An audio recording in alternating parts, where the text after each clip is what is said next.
on ARV. And the thing that I want you guys to learn from that transaction is don't skinny dip. If you find a deal that is skinny, you don't have to make it work. Because there are always hidden costs in real estate that you will not be able to plan for. So don't skinny dip. Okay, let's look at some deals that are non-owner occupied. Actually, let me do this. Let me combine two deals, and I'll show you that on real life. How many landlords have you? 3 of you, 4 of you, 5 of you, okay.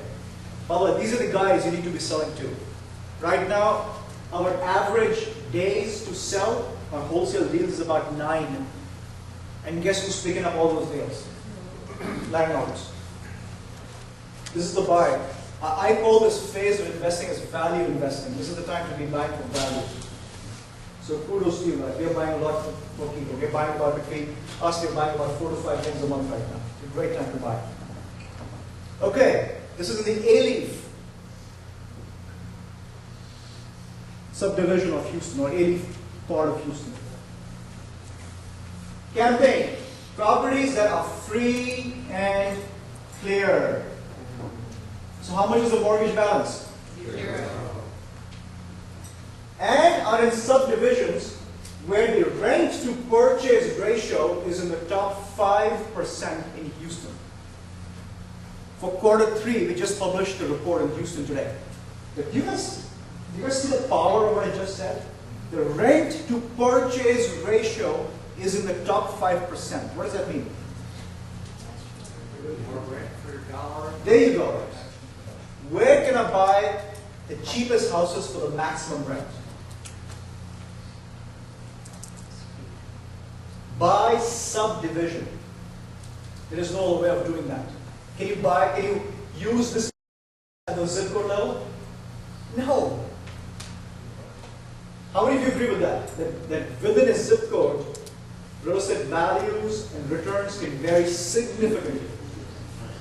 The only way to be able to buy real estate intelligently is by subdivision.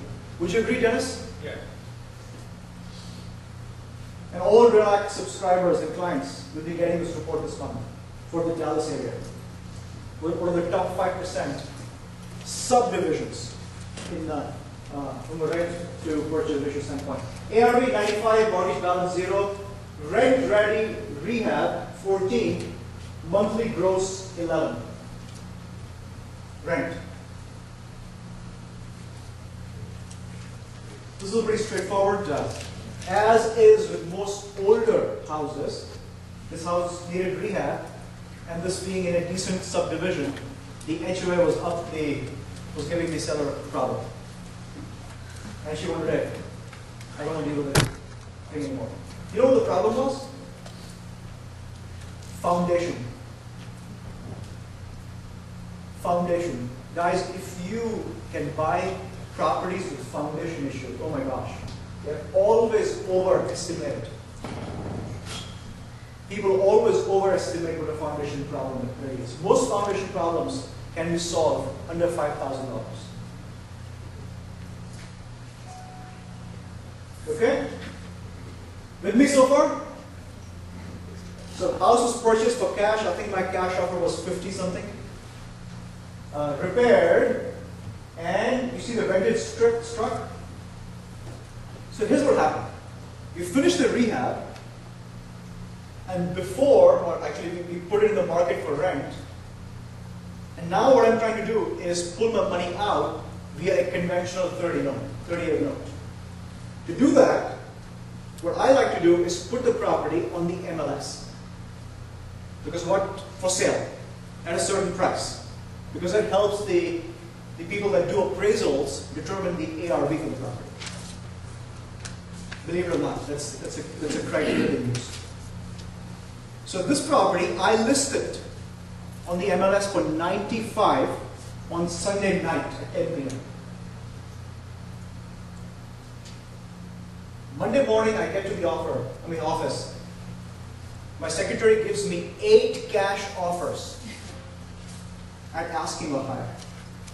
Sorry, 5 cash offers at asking or higher. The rest were conventional. true market value of this property is about 83, 84 million. What would you do? Now, by the way, here are the rental pro forma for the property. Operating income 1,023, expenses 375, net operating income 648. So after debt servicing, after paying a mortgage note, about $300 in positive cash flow. At my purchase price and rehab, this would have been a cap rate of 15.4%. And of course, the money that I was asking for, or the lender was going to give me back, I would have walked away with about $2,400 in cash back. And after a whole period of 7 years, pro forma, so if I flip it after 7 years, pro forma could have been a $74,000 deal. Question, what would you do? You have a cash offer about $12,000 above what the real market value is. Or you have a potential of making 74 7 years out. How many cash Cash is people king. have? There's no right or wrong here, guys. I'm just joking. Cash is king. I know that. Clay twisted my arm and said, AG, you gotta be a fool. I was down there and said, man, it's a 15% cap rate deal. I had to talk you into that. He did. He's like, AJ, you know what? If people are throwing in stupid money at you, they're paying you $12,000 more on the real market value, let's do it. Take it and go laugh it to the bank. Guess who bought the property? Clay. That's what I was thinking. A hedge fund. And guess, do you think they had done a thorough inspection before making an offer? And I can do a class on how to negotiate those numbers. But the idea is, they hadn't seen the property. So I'm like, you know what? I guess you know your numbers. You're a hedge fund. You know your numbers. Here you go. So, the camera is flashing. It's not a good sign.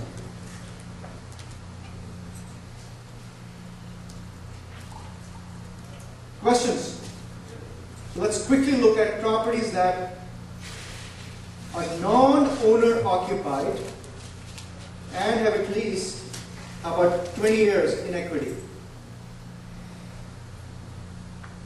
And I guess I'm in Tarrant County.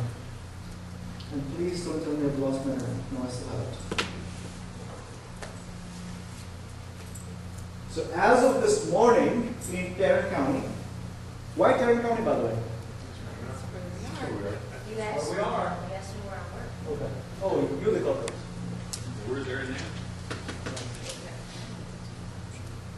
By the way, guys, my opinion, buying in only areas that you live in, look at this, over 5,000 properties.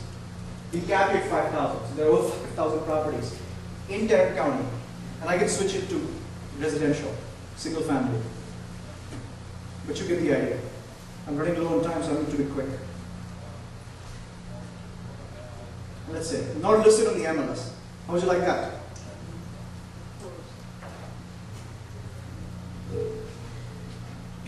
Any questions, guys, in the meantime? Yes. Yep.